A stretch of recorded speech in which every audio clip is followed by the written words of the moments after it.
But there is something about this water. Rodriguez didn't know it was being pumped to him by water authorities from a federally designated hazardous waste site, CNN learned after reviewing Superfund documents and interviewing federal and local officials.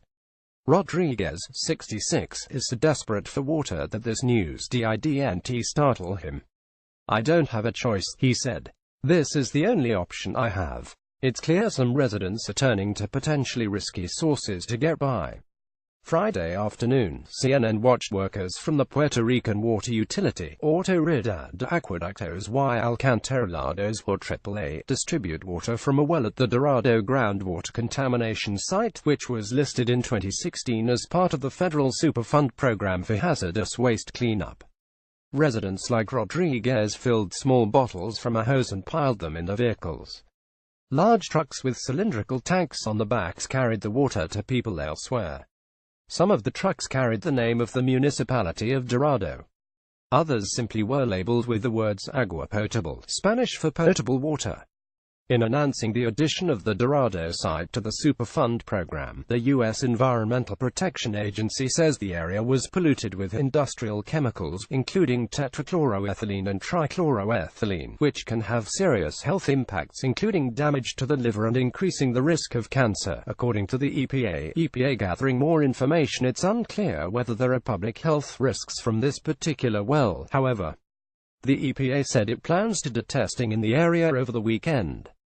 The EPA is gathering more information about the quality of water from the wells associated with our Dorado groundwater contamination site, as well as other Superfund sites in Puerto Rico, the agency said in a statement issued to CNN on Friday. While some of these wells are sometimes used to provide drinking water, the EPA is concerned that people could be drinking water that may be contaminated, depending on the well.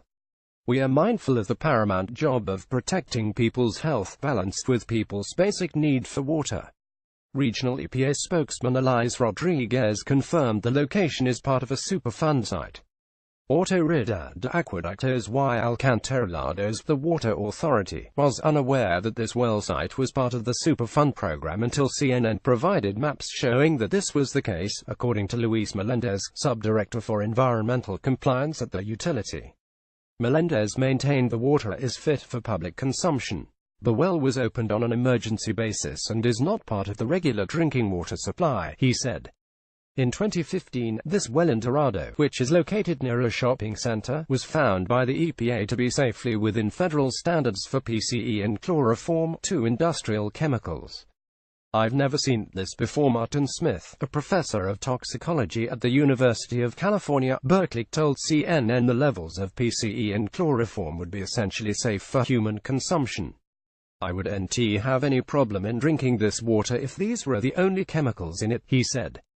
"The problem with Superfund sites," he said, "is that you don't know what else is present." "I've never seen this before," he said, referring to the idea a Superfund site would be used as a source of public drinking water. "Boiling the water," he said, "would reduce possible contamination. And it's somewhat understandable," Smith added, "that people in Puerto Rico would turn to possibly questionable drinking water sources given the scope of the crisis. Still, a Superfund site location with known health risks is just about the last place a person would want to turn to find drinking water, even in a crisis," said Eric Olson, head of the health program at the Natural Resources Defense Council, an environmental advocacy group. "There are thousands of chemicals out there that could be in a Superfund site and only a relative handful are covered by standards," he said. "What I would be worried about is stuff that isn't showing up on EPA's drinking water standards. It just sounds really risky to me to be serving water out of a Superfund well." People waiting in line for water on Friday were largely unaware of these concerns. Some of them had heard the EPA announce this week that it had received reports that Puerto Ricans were getting water from Superfund sites. But those interviewed assumed that wasn't this well. Mayra Perez, a 59-year-old retiree, expressed pride in the quality of the water. "I'm sure there are no chemicals in this water," she said. Aixa Xavier, a mother of two, said she would find a new source of water if this site was shown to be contaminated. Already, the family spends 3 to 4 hours per day waiting in lines for basic services and goods, including water. We would boil the water or search for bottled water if it were dangerous, she said.